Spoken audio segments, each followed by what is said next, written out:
Handicapper Steve here, handicapping the racing from Gulfstream Park here on Saturday. It is the 27th of December, 2025. Gonna look at the stakes action from Gulfstream, but before I get on to that, remember to please follow me on X at Horse Racing Kit 5 for more selections for race courses around the world, and I mean it around the world. Let's look at the stakes action from Gulfstream races 9 and 10. The ninth race from Gulfstream, it's the Abundantia Stakes. There we go. It's going for a purse of $100,000 race for fillies and mares, 3-year-olds and upwards. We have a field of 10 horses going 1,000 meters or 5 furlongs on the Gulfstream Park turf course. Rails are out at 17 feet. Going to take the 2 horse at Trurian as top selection, 2638. 2638 in the superfecta for me. Gonna take the 2 horse at Trurian. There's 4-year filly by Puchero here. Joe Orsino trains. Edgar Zayas gets the mount. The horse's most recent outing came 27th of November here at Gulfstream. 5 furlongs off the turf to PETA, an optional 6-2 claimer, and the horse finished third by 3 3/4 lengths that day.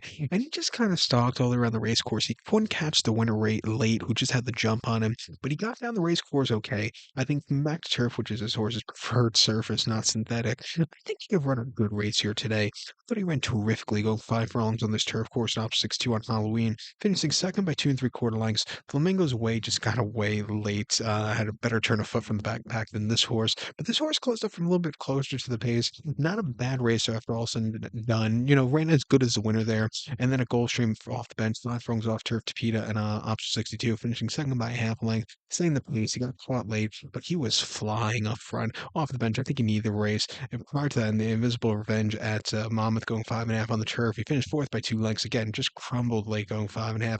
You could say for the same race before in the Goldwood, going 5.5, he just wasn't getting that last half furlong. His preferred trip is 5. He's back to 5 on this turf course. I think he could win. I think the 6 horse here, who is Love Appeal for Miguel Clement and Tyler Gaffalione, could win also. He ran most recently in the Floral Park at Aqueduct, 6 furlongs from the outer turf course, and he finished second by 1 3/4 lengths. Didn't get out of the gate all basically that day, and but to really settle well, in the mid portion of the race, when he quickened up a lot late, he ran his heart out in the place. Not a bad race after all said and done.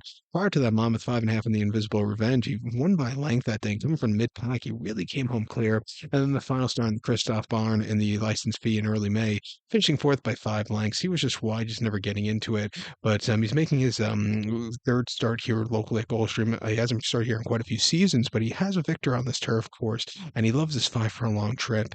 Back here today, training well pacing. Let's give him a shot on the ticket. But to recount my selection for the ninth from Gulfstream, let's give it another shot with the Abundantia Stakes. There we go. I'm going to take the 2 horse Turian. Give kudos to the 6 horse here. Love Appeals 2-6.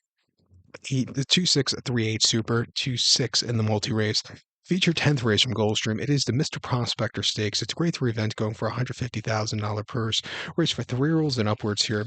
We have a field of 8 horses entered, but we're actually going to be scratched of the morning line favorite, the 1 horse White Barrio. So we'll be down to a field of 7 horses going 1,400 meters or 7 furlongs on the Gulfstream Park main track. Going to take the 2 horse Knightsbridge as top selection. I'm going to go 2-4-7 in the trifecta here. 2-4-7 trifecta. Top selection in the single, the multi race, 2 horse Knightsbridge.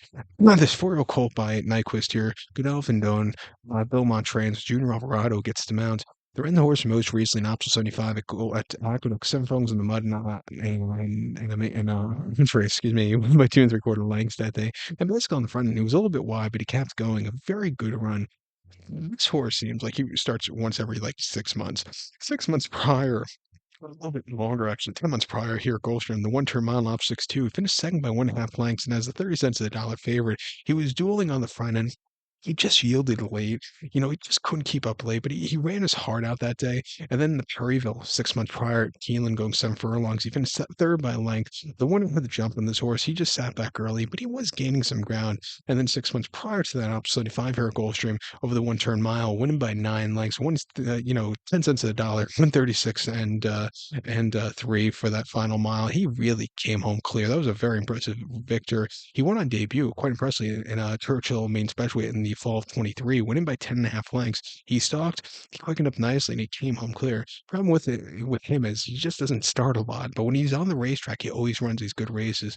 With the withdrawal now of White Barrio, I think his task becomes a lot easier. Should see pace to close up into. I know, 7-5 not the best prize in the world, but I think he can win. I'm going to single him in the late pick four here. But to recount my selection for the 10th from Gulfstream now, it's Mr. Prospector. Going to take the 2 horse Knightsbridge, 2-1, or excuse me, 2-4-7 trifecta. We're going to single the 2 in the multi race. So good luck to all, and please follow me on X at Horse Racing Cat 5. Good luck, everybody.